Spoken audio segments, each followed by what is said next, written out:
नमस्कार, मैं Sneha Raut. BS crime India news में आपका स्वागत है। शमशेर खान की खास खबर पर एक नजर। राजेंद्र ताराचंद फुलसुंगे ने लोकसभा उम्मीदवार सुनील बाबूराव मेंढे पर जमीन के अतिक्रमण का आरोप लगाया। भंडारा शहर के शीट क्रमांक 44 प्लॉट क्रमांक 14/1 मालकी हक सुनील मेंढे का है। इसी जमीन से लगकर फुलसुंगे की जमीन है। उनका कहना है कि 14/1 पर अवैध बांधकाम किया गया, जिसमें सभी सबूतों के अनुसार बेकारी के बांधकाम को खारिज करना चाहिए, जिसके लिए काफी वर्षों से सभी ऑफिसरों के पुरावों के साथ चक्कर काट रहे, लेकिन न्याय नहीं मिल रहा है। इसलिए कलेक्टर, आमदार, खासदार, पालक मंत्री, प्रधानमंत्री तथा राष्ट्रपति तक इंसाफ की गुहार लगाई, फिर भी उस पर उचित कार्रवाई नहीं की गई। फुलसुंगे जी ने आगे कहा कि मुझे उम्मीद है कि पीएम मोदी जी मुझे इंसाफ दिलाएंगे। जब तक मुझे इंसाफ नहीं मिलेगा तब तक यूं ही अपने हक के लिए लड़ता रहूंगा। आइए जानते हैं फुलसुंगे की जुबानी। मेरा नाम है राजेंद्र ताराचंद फुलसुंगे। मैं रहने वाला भंडारा। सीट क्रमांक 44 प्लाट क्रमांक 14/1 इसके मालक है सुनील बाबूराव मेंढे, वो इतारा। इन लोग और इसी जगह में मेरी भी कुछ जमीन का पार्ट है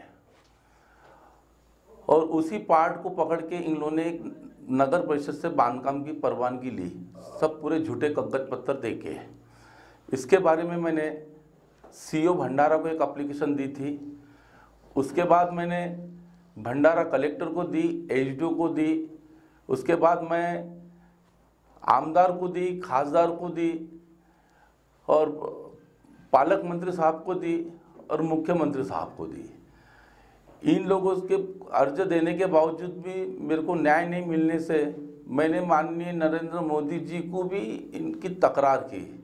उसके बाद भी मुझे न्याय नहीं मिला तो मैंने माननीय राष्ट्रपति जी रामनाथ कोविंद जी को भी इनके खिलाफ एक 500 रुपये की स्टैम्प पेपर पे एक तकरार दी। मुझे उस तकरार के ऊपर न्याय मिला। राष्ट्रपति जी ने chief secretary government of Maharashtra को नियुक्त किया।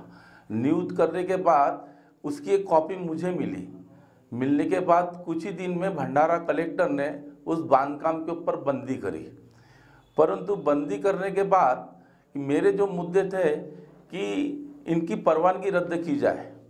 परवानगी रद्द इसलिए की जाए कि ये जो बेकायदेशीर बांधकाम है टाउन प्लानिंग के अहवाल के हिसाब से ये पूरा बांधकाम बेकायदेशीर है और इसने फ्रंट की 3.5 मीटर जो जगह छोड़ी है सब अपना नक्शा में बताया है, वो पूरी सरकारी ज़मीन है गट नंबर 13 की। इसलिए मैं चाहता हूँ कि मेरी तो ज़मीन इसमें इंक्लूड की है, मेरा तो नुकसान है, परंतु आम पब्लिक का भी इसमें फसौनुक न हो, इसलिए मैंने इन सभी अधिकारी लोगों को तकरार करी थी। तो उस तकरार के ऊपर किसी ने भी उसके ऊपर कार्रवाई नहीं करी। तो मुझे ऐसा संशय है कि सुनील बाबूराव मेंढे ये भंडारा में इनलीगल काम भी करे तो भी इनको बीजेपी का सहकार्य मिलता है, ऐसा मुझे संशय है। संशय इसलिए है कि मैंने इतनी अर्ज करने के बाद, अधिकारियों को करने के बाद, कलेक्टर साहब के पास जाने के बाद, सभी के जाने के पास उस पर कार्रवाई नहीं हुई बांधकाम परमिशन रद्द करने की, इसलिए मुझे संशय है।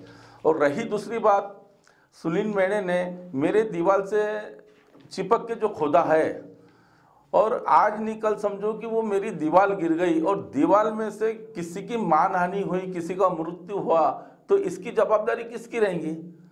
जवाबदारी इसकी रहेंगी, मैं जिन जिन लोगों को अर्ज दिया हूँ ये जवाबदारी उनकी रहेंगी। इसीलिए मैं मुख्यमंत्री महोदय से आशा करता हूं कि आप योग्य कार्रवाई करें। मैं मुख्यमंत्री साहब से नम्र विनंती करना चाहता हूं, मैं मेरे हक के लिए तो लड़ूंगा और आम पब्लिक के ऊपर जो अत्याचार हो रहा है, मैं एक सोशल सामाजिक कार्यकर्ता ये नाते से उनके लिए भी लड़ूंगा उसके। और मुझे मेंढे और कोई भी व्यक्ति सब सरीके है, मगर मैं किसी के ऊपर अत्याचार हो रहा है वो देख नहीं सकूं। मुख्यमंत्री साहब, मुझे आशा है कि आपसे मुझे न्याय मिलेगा। जब मुझे न्याय नहीं मिलेगा तो मैं लड़ते रहूँगा। इसलिए मैं आपसे आशा करता हूँ कि आप मुझे न्याय दोगे।